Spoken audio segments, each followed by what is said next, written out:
Hey everybody, my name is Teesha Hadra and I am the Rector at Church of the Resurrection in Los Angeles. I also serve on the C4SO Revelation 7-9 task force, and we exist to just provide support for our diocese and our churches in bringing about a kingdom vision for diversity and inclusion.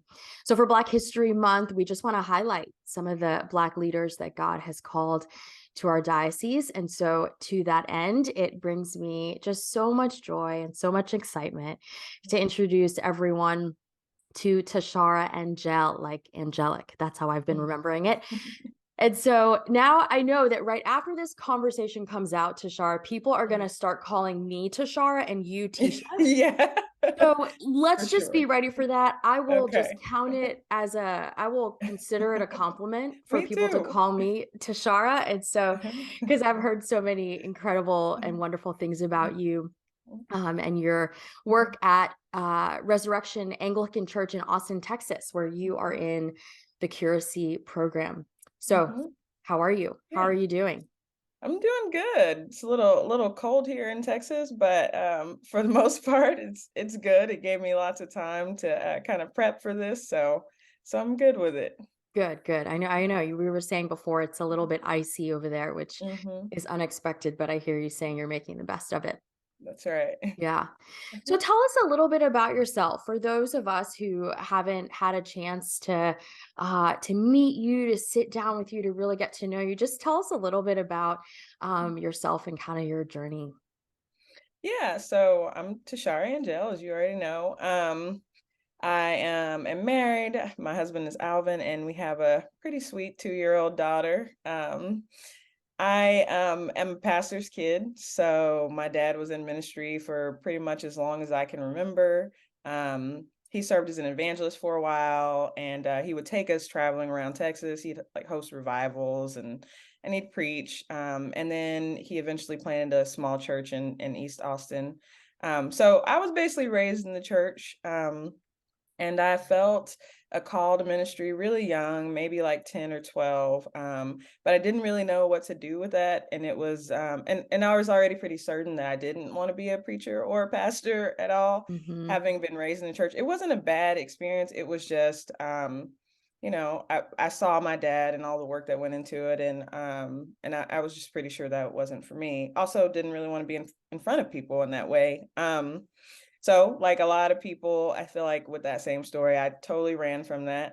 Um, and then I ended up working in public education because I really love teaching. So I was a high school teacher for 8 years and then a district administrator for 5 more years. But earlier on, I'd already kind of made my way back to the church and was planning to just be like a really good lay member and serve in various ministries, and I did all that. I led a few ministry teams and I taught some Christian education classes. But then I just really started to feel that kind of tapping again. It was like God had periodically done that throughout the years, like kind of checking in, like this is still here, it hasn't gone away. And so I started to really feel that again. And this time, like I knew, yeah, it was time to kind of follow this. So after a lot of prayer and discussions with a few mentors and discussions with my husband, I ended up looking into seminary again. And then just kind of surrendered to that and said, all right, this is not going away. I need to see what God wants me to do. I need to kind of follow this call. So that led me to seminary, and that's kind of where I am right now. I'm in my second year of seminary, and I finally feel like I'm in the right place. Like I'm doing the right thing. It just feels like the right thing. That's amazing. I especially love what you said about you spent a lot of time kind of running in the opposite direction. Hmm. Hmm. And yet at some point you just surrendered. You just gave yourself over to God's plan and God's path for you. And I'm curious to hear about that transition Hmm. from working in the marketplace, so to speak, into ministry. Because I that's part of my story too. So I spent a Hmm. number of years working as an attorney and then transitioned into working in ministry. And that was, I just resonate with Yeah. everything that you've been saying about Mhm. kind of running away from, or it Mhm, mhm. being a long, slow journey Yeah. into ministry, and kind of where I am now. So, what Mhm. was that transition like to go from working in the marketplace to working in ministry? I mean, it wasn't without a lot of internal kind of agonizing. I really loved my job. I loved Mhm. working in public education. I felt like I was really good at it.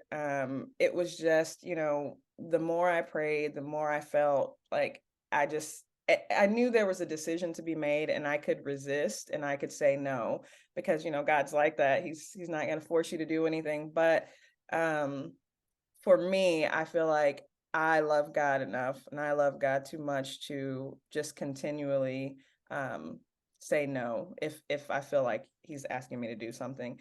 And so it was a little rocky to start. I actually started off by going part time, and I went part time and did seminary, part time.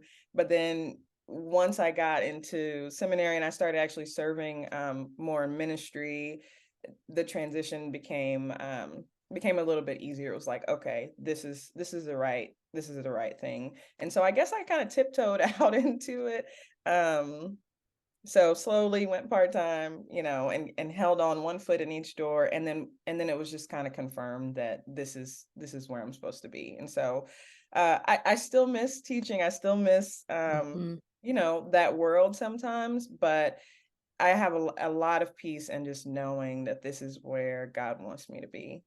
So, Yeah, I think it's such a gift to have had that sense of like success and even efficacy in your prior mhm, career, because mhm, there is a sense in which we could have sort of been running away from something, but mhm. instead, because it was, these are things that we were gifted at and good Right. at and saw Mhm, success in, that it was actually clearer, right. Mhm. that we were moving toward what God had for us. So I really relate to that. And I think that that's ultimately a gift. It actually made it Mhm. easier to leave the law than Mm. harder. Yeah, right. Yeah, for sure, for sure. Yeah. Yeah. Mhm, And then, so thinking about now, you are in the curacy program at mhm, Resurrection mhm, in Austin. mhm. And so tell me about how you came upon that program and sort of like your journey into Anglicanism. Because you grew up in the church, but not in an Anglican church. So No. how does that happen? Yeah, yeah, not at all. So that's kind of it's a long and interesting story, but I'm gonna keep it short for time's sake. So I'd been in seminary for about one semester, and one of the first classes that I took was church history.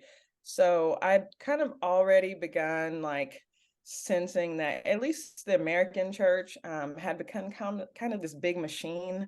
And there was just so many moving parts and so much stuff I felt like on top of what the core was. Mm, And so I'd already kind of picked up the sense that there was something different and there was something that was more simple. And so when I took that class, that was kind of confirmed. And we talked about basically the early church, and how really for me it felt like the early church was simply about like this gratitude for the love of God and salvation that came from the death, burial, and resurrection of Jesus. And then them demonstrating that love to kind of like the broken world where they were. And so once I got kind of this, I guess it's a simple revelation. It's things that I already knew, but it was sort of a revelation for me, that this is closer to what I feel like church, what Christianity should be like. And then I just kind of started looking for people who were doing that. Um, so I happen to be, I mean, I grew up in the Black church. So, and you might already be familiar, but I mean, my dad started, his church was Black, and all of the churches I'd been throughout my life were majority Black. And so, it the Anglican church was like not even on my radar. mhm, But I'd been reading a lot and I was following a lot of people on social media. And what I found was, most of the people that I followed or read were Anglican. And so I was like, well, let me take a deeper look at this because this sounds like people who are doing this sort of work. And so I just, to be honest, just Googled like Anglican churches in Austin at that time. And then Res popped up. I told my husband about it, and he's like, an Anglican Well, church? that's Like, weird. Yeah. also grew up in the Black church, so he was Hmm. like, yeah, but he also, I mean, we watched one of the sermons online, and he also felt like, yeah, I feel like this is maybe God is leading us in this direction. And so we just kind of showed up for one Sunday. It was super early. It was during the pandemic still. There weren't very many people there because of that. And but it was just so different than anything that we'd ever experienced in church before. So just the liturgy, the incense, smells and bells, as we call it at the Hmm. seminary, and just like, and then like the Eucharist kind of at the center of it all, and it just seemed like it was closer to the original historical church, and it was beautiful, and it was meaningful, and it was simple, Yeah. and that just really resonated with me. So we've kind of just been a part of it ever since. Yeah, and that, I mean, it was not something we would ever have thought about on our own. So we really felt like, okay, this is where God is leading right now because yeah, like I said, totally different than what we'd experienced. So, but it's Same. beautiful. Hmm. Yeah, most of my years as a Christian were spent in sort of non-denominational Hmm. Baptist adjacent. I don't think I would have Yeah, had that language before, but right. now Yeah. I know that that's sort of what it was. And Hmm. so also in my studies in seminary, it was just developing some different ideas and different Hmm. convictions around church and Eucharist and Hmm. being connected to like sitting in a deeper and wider Yeah. stream, Yes, and for sure. really resting in that. And Hmm. it was just formative for me, Hmm. and for my husband, personally. And then we sort of started getting engaged in a community. So Hmm. really, really similar to Yeah. your Yeah. guys' story.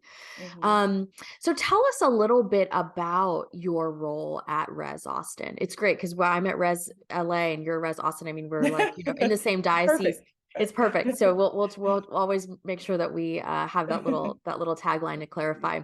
So Okay. tell us a little bit about your role at Res Austin, kind of what you do and how you spend your time. Yeah, so I actually just recently began in a curacy position at Res. We've been attending for a while, like over a year, and we started off kind of just checking it out, seeing what this Anglican thing was all about, Yeah, and dipping then your toe in, so to speak. yeah. Hmm. And then being the person that I am, I was like, well, I can't just like not do anything here. I have to contribute something for this community that's blessing us. So I did start serving in different areas at Res. I was served as a reader periodically, and then I helped with some women's ministry events. And so, and then Father Sean also knew that, I was in seminary. I came in already in seminary and knew that I Hmm. already had a call to ministry. And so, just really identified that and just really kind of came alongside me and was very supportive, and really wanted to be involved in helping me discern my call. And so he actually floated the idea a year ago. And, I was like, let's see about this. Like, I don't know. First of all, Anglican church, and then it's like, there's a cultural difference that I'm not used to. And then so let's just see if what God is Hmm. doing. But he was super encouraging. He was never like incredibly pushy, maybe a little bit, like if It may be in a Father good Sean, way. but Yeah. but I needed that. Like I needed someone to say, you know what, this is Mhm. God. This call is God. This is on you. You need to stop like patty caking and just do this thing. And he essentially said that to me one day, and I just it just resonated, and I felt like God was like, you know what, you're doing this. Let's do it. Mhm. And so I said yes to the curacy role.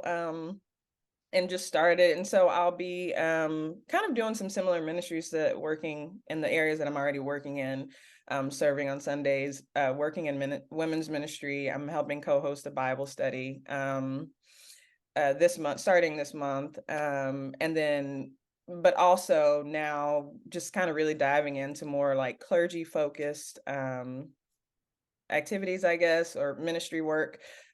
preaching occasionally, helping with some community and pastoral care as needed. So really just coming alongside the clergy who are already there, and just learning and just further discerning this call, and just being of service to the community, really. Yeah, I think those mentors are so important, right? To call you out of your own, I think what might be a little bit of fear even, you Yeah. know. I even Hmm. remember saying those exact words to a mentor of mine. Oh, Hmm. we'll see. Yeah. I don't I don't know. And he still makes fun of me because we're still in touch. He's an old friend and Hmm. mentor of many years now. And he Hmm. still makes fun of me for that little phrase because I would say that Yeah. a lot. Yeah. We'll see, you know. Hmm. Um, Hmm. so what has been some of the most, or what have been some of the most life-giving parts of this new role, this current season of ministry? What's Hmm. really been getting you going? So I just really love the opportunity to kind of serve the people in the community, and just like to be able to walk alongside people as they grow and they begin and they deepen their relationship with God. There's just like something that's so beautiful about being a part of that, and just like kind of working with God, Mhm. to just like bring about this beautiful peace and joy in people's lives when they realize, how deep his love is for them. Mm. And so just the opportunity to walk alongside people in all kinds of ways, to work in community, to be a part of table groups here. I think that's what's really life-giving for me. And just to watch the growth, and just watch that intimacy with God grow, among the people that I serve. So Yeah, yeah. It's the stuff that doesn't get as much notice or that yeah. isn't immediately evident. Hmm. But I hear you saying that it's those connections and being with people and really seeing the fruit of Yeah, that. Yeah, that's sure. really wonderful. I Sure. spent a year working as a hospital chaplain, and that's so Mm, different because you're yeah. only with patients, for a short amount Mhm. of time, at least on the units that I served on. And so that's Right. such a difference in the church. It's just the opportunity to really walk with people over the course of a Mhm. longer period Mhm. of time and get to see what God does in their lives. Yeah. Oh, yeah, for Yeah. sure, for sure. Yeah. Mhm. So I know that, it ministry is wonderful. Mhm. Working in the church is wonderful and serving Mhm. God's people is wonderful, but I know it's Mhm. hard too. Mhm. I mean, Mhm. as you feel comfortable, can you Mhm. share with us what have you found to be challenging in Mhm. ministry of late? I think one of the biggest things for me, and this is like as a woman in ministry in Hmm. particular, just making sure that I find balance in doing the work that God is calling me to do, which I love, but also being present and attentive to like my husband and my daughter, and making sure I'm a good mom, and Mm. I'm being a good wife, and just a good friend, and all of these other relationships that we have. And so, and I think that women get hit hardest in ministry because we tend to be like the sole caregiver or the Mm. main caregiver, and so it's hard, and so it's hard sometimes for me to want to delegate a task, because I'm like, well, I need to be the one that's there. So just finding balance in between those things, it can be kind of difficult. But I'm just really learning to lean on like the grace of God, and just like trusting that he's gonna make sure that all the things are taken care of that need to be taken care of. And he's gonna make sure that I stay kind of aligned and in balance with my family and friends and everybody who I'm in relationship with. Um so right now I think that's probably one of the most challenging parts of the work. Sure. I think that probably will always be true, whether you're a woman clergy person or a male clergy Mhm. person. Just Mhm. the challenge of all of the different hats that we wear in our lives and all of Mhm. the different roles. That's something that I find challenging as well. I Mhm. bet that you're similar in this way, that you're also a high capacity Yeah. person, and Yeah. so Mhm. you have the capacity to do a lot, but that Mhm. doesn't always mean that it's wise to do all of those Yeah. things. Yeah, exactly. And so I am always trying to discern that, and sometimes even have some. We've had to have rules for our week Mhm. and how many things we are allowed to have on our calendars in the Mhm. evenings. We've had to set some rules and boundaries around that for kind of our own sense of Mhm. peace Yeah, that's a and great idea, rest. actually. Yeah, Yeah. yeah. Um, so I'm curious what um you are learning. Like, what is God teaching you in this season? I think, by God's grace, we're always changing, transforming, um, always becoming. And so, what in this season are you kind of learning? Whether that's about yourself, about God, about the world, about how you are in the world, about your vocation, just Mhm. whatever. Like, what's God teaching you right now? I think, like you mentioned this earlier, but one of the biggest things about myself is that, yeah, I'm a high achiever. I don't know if anybody follows the Enneagram personality wise. I'm a 3 on that, which is Mm, the achiever. And mm-hmm. so I can just go, go, go. And also be really hard on myself when I feel like I did not do enough or do the right thing or say the right thing or and sometimes I'll bring that voice over into my ministry work. And it can be a constant nagging like, oh, I could have done this better or just something like that. But what I'm learning right now is just to be the extreme sufficiency of God's grace and Mm, just how to really lean into that. Um, and so, I was praying the other day and I was just like, kind of like, oh gosh, did I say this wrong? Or did I do this wrong? I could have said something better. And, I'm just like talking to God, like all these, just bringing up all these deficiencies in myself to God. I just heard like, nobody asked you to be perfect. Like, that's a standard that you are holding yourself to, mm, not me. And I just like fell apart in prayer because mm-hmm. I'm like, yep, that's it. Like, who is this? Like, who's holding this standard of perfection over my Yeah. head? And it's not God. Like, he knows all of the flaws already, and he's still like, I want you to do this. I'm calling you to do this. And so I'm really just learning to lean into that and to just like trust that God knows what he's doing and that it's okay if I just do something imperfectly. He will fill in the Mm, gaps, and his grace will cover it. And so that's definitely something in ministry that I know is extremely important. I thought, maybe thought it would be easier for me to just be like, oh yeah, of course, because I know God, and God, for someone else, it's easy for me to say, to somebody in the church, like, oh, don't even worry about it. It's fine. Like, God loves you regardless. But for myself, I didn't realize how hard it was for me to accept it. So just accepting God's grace for myself is it's been a big thing I'm learning in this season. yeah. Isn't that amazing that we can get up, preach grace, Mhm. preach about God's love every single week? I, as a Mhm. priest, pronounce, Yeah. declare forgiveness over Yeah. my people every week. Mhm. And it can still be hard to receive that. My Mhm. my spiritual director often asks me the question, whose voice is that? Mhm. Whose voice is that? You Yeah. know? Um, Right. because it is really challenging, or I will say I find it also challenging, Mhm. to see myself at times within the reach, within the like sphere and span of God's grace. Mhm. And so I suspect that I'll be, that will be my life's spiritual work. Yeah. um, will Yeah. be discovering that. I'm a 1 on the Enneagram, so I'm a Mm. perfectionist. Yeah, okay. Uh, and Yeah, for sure. so those some of those same, challenges in different ways I resonate with. I resonate Mhm. with. Yeah, for sure. Excuse me. We talked about this a little bit earlier on, Mhm. but of course, in the United States, not globally, but in the United Mhm. States, the Anglican Church, Anglicanism, Mhm.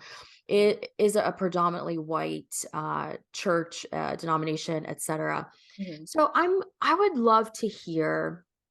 What has it looked like for you to experience Res Austin as a place of true welcome, as an Anglican community where you really have a sense that you can flourish as a leader, especially in a church environment that's so different from the one that you are used to? Mhm. Yeah, I think like I said earlier, like walking through the doors of an Anglican church that's predominantly white was like as much of a surprise to me as like Mm-hmm. anybody. I was just kind of like, okay, this is what we're doing, God, okay. But but you know what? And me and my husband, we had some apprehension about going. We're just like, and it was, this is 2021. I mean, there's a lot Mm-hmm. going on racially and we're like, oh man, are we going to be able to handle this? Like, maybe there's going to be microaggressions Mm-hmm. and I have a daughter and I don't want her to deal with that. But I will say that since we walked through the doors of Res, me and my family have felt nothing but welcomed. Father Sean has been extremely open to hear our viewpoint on different issues. I mean, from the moment we walked in, and as different things come up, he's genuinely concerned about making sure that he and the community are doing the right thing in the right way. And it's the right thing. It's not, there's no like kind of white savior complex or just like assuming they know what the right thing is. Like his heart is to really know what the right thing for me and my family and for others like us in our community are. Um, and then just like on the, I followed the diocese also, obviously, and just have read their heart towards, racial reconciliation and justice, and then seeing that in action Mm-hmm. throughout the organization. And so, and I've been connected with other clergy of color in the diocese, like just even meeting for coffee, and just really been surrounded by like love and support, um, and just in helping to discern my call in the Anglican Church. And so that's something that's really stood out to me from the beginning, and it let me know like this is you can relax here. This is a place Mm. where you're at least going to be supported. Your voice is going to be heard. And so that's kind of where I see it and where I see my place here. So. Sure. So one thing that has been key, it sounds like, is that there has been some connection between sort of like intention or heart Mhm. and action. That there Right. has been both that it has not been just talk, but that Right. there has been real action that kind of lies underneath that. And as a result of that, you've really had a sense that, who you are, how you are, that the Hmm. organization is willing to have all of that brought to bear Hmm. on it. Hmm. Because I think that that's no guarantee, right? A lot of churches or Hmm. organizations can say that they Yeah. desire to Hmm. be diverse places, but have less interest, perhaps, whether Hmm. consciously or unconsciously, of Hmm. of really being a place where leaders of color can lead Hmm. and lead. Yeah. Yeah. Yeah, for Can lead. sure. For Yeah, sure. yeah, yeah, yeah. Yeah. Um, And I've seen nothing but that, even down to, being asked to become a curate. So, uh, it's like I could easily have been just an outsider and we'll see. But it was just immediate. And I mm, appreciate mm, that. So. yeah, yeah. So, Tashara, what outside of ministry and work and all of that? I mean, what do you find restorative? What gives you energy? What are kind of your other Mhm. loves? So I definitely, obviously, I spend a lot of time with my family when I can because I have seminary and then church Mm-hmm. um, and so lots of things always pulling me. But I really enjoy like my husband and I. Well, pre-COVID, traveled a lot, and it helps that also he kind of worked in the same vein. He worked in nonprofit organizations. And specifically Black nonprofit organizations. So we always kind of have had this like common thread of just doing the work in the community.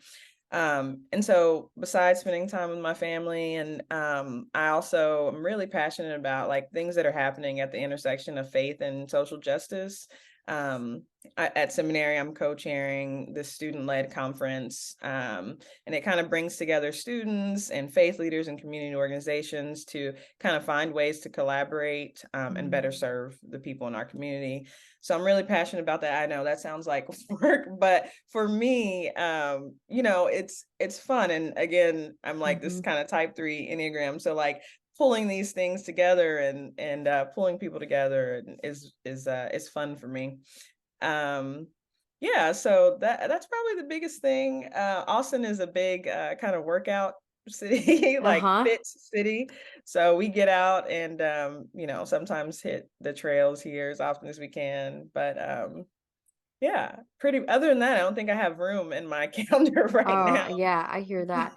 Yeah, that line between work and fun becomes rather porous slash Yeah. non-existent sometimes. Mhm, mhm, Yeah, I mhm, relate to that. But what a gift to the church, that you desire to seek out what is ultimately a matter of faithfulness. It doesn't have anything to do with being like culturally relevant or any of those different mhm, things, but mhm, to find and discern God's will in terms of bringing about justice mhm, in the world. And so what a gift to Res Austin and to the church, mhm. that you have a sense of calling in particular in that area. I'm so glad to hear it. um so as we close, I would just love for you to share, a few, maybe three things that you have read or watched or listened Mhm. to lately that has really been amazing, that you think that maybe we should check it out. That is hard because I've read so many textbooks that, Hmm. over the past, most of what I'm reading lately is required reading, but, I have found little pockets, to read things, and they're not always like the newest things, but I'm right now reading a book, called Surprised by Hope, by Mm. N.T. Wright, Hmm. and it's kind of like this defense of, bodily resurrection and the hope that that belief, brings to the earth and to the Mm. world, and so, it's really good. I'm about halfway through it, but I think that pretty much everyone should read it because we've gotten so our idea of heaven and afterlife and resurrection, has kinda gotten pulled in, blended in with what we see on TV or other books, fiction books, or and so I think NT Wright does a really good job of like pulling those things apart. Also, this is older, but it was kind of life changing for me. Is just listening to the podcast, "The Rise and Fall of Mars Hill." Oh. Hmm. I mean, it's a couple years old, but if you haven't had a chance to, it was one of the things that really made me look for simplicity in the church and like really deep dive into Christian history. And so, really, kind of the main thing I was talking about when I was like, "Oh, there's a lot of stuff on top of what it's supposed to be." And then I have a 2-year-old, so I will say if you haven't seen Encanto, Oh, please. yes, good one. I mean, learned a lot from Encanto and am still learning on the, 2000th time that I've seen it. But But who's counting? yeah. So every time I watch it, it's like I get something new from it. But it's just I feel like it teaches a lot about grace and grace with Mm. your in your relationships and just the gifts that each of us have that we devalue so much. So and just like how everything is worthy of God's Mm. love and every gift is from him, no matter what how small or big we think it is. And so anyways, Encanto.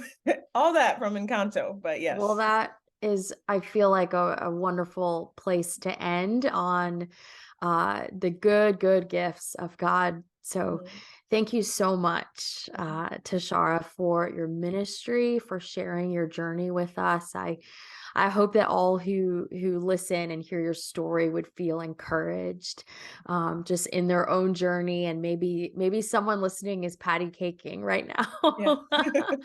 now, to use your language, and needs Mhm. to be shaken out of that and pushed into God's calling. So I'm grateful for your courage in that, and just grateful for your ministry. Thanks so much for talking to me. For sure. Thank you. Thank you.